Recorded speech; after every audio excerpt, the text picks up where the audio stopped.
Hi everybody, this is Reno NV here at Maccabee Arms in Reno, Nevada, and today we're going to talk about an old document that a lot of people do not like, or they tend to abuse or pick and choose parts of it.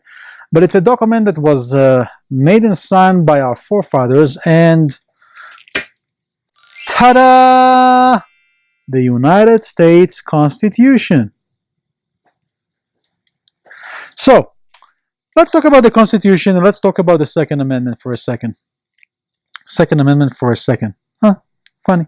So, basically, I think that it's pretty easy because, if I remember correctly, it says, a well-regulated militia.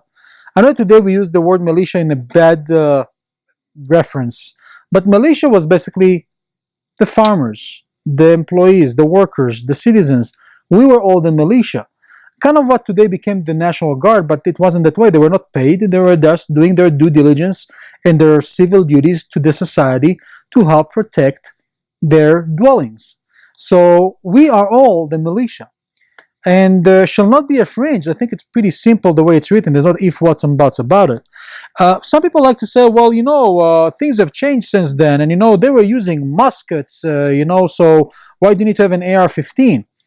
Well, they were using muskets because that is what was available for them, and actually the farmers' muskets were actually better than the British muskets. They're actually more accurate and they had a faster rate of fire. So actually, yes, they did have actually a better firearm than those of the British soldiers. And if you think about it that way, then we as civilians should be able to have the same firepower as our government has, which already doesn't really exist, because I don't know too many civilians or Americans that owns F-15s or F-18s or an F-35. I don't think I know anybody who owns an Abrams tank.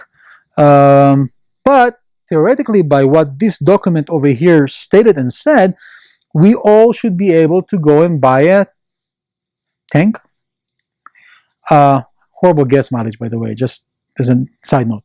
But this is what the Constitution is all about. So I think that what we do need to do is a better class in, in reading the Constitution and teaching our children how to read the Constitution, and our grandchildren how to read the Constitution. And I think there's one part of the populace that definitely needs to learn how to read the Constitution, and these are our elected officials, because they take an oath of office, and that oath of office has a lot to do with this Constitution.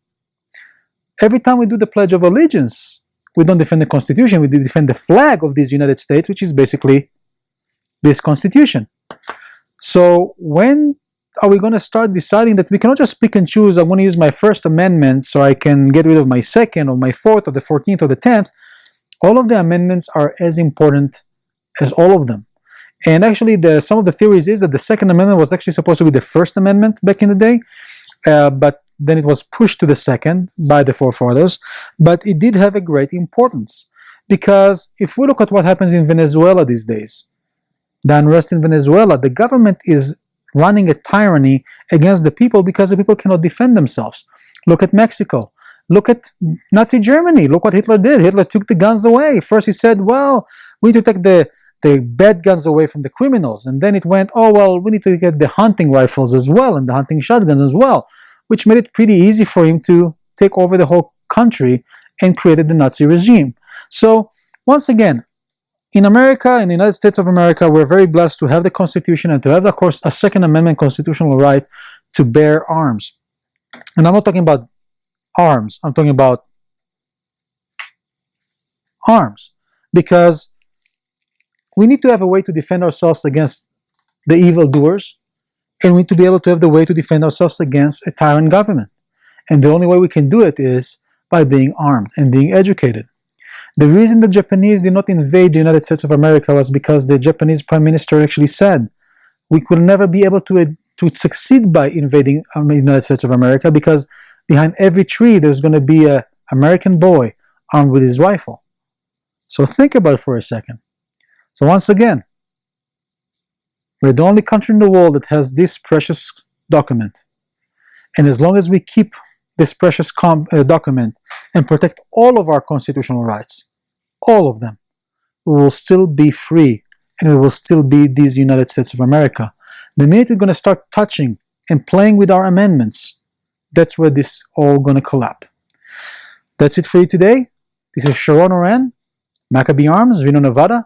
As always, keep your booger finger of the bang bang switch and stay safe.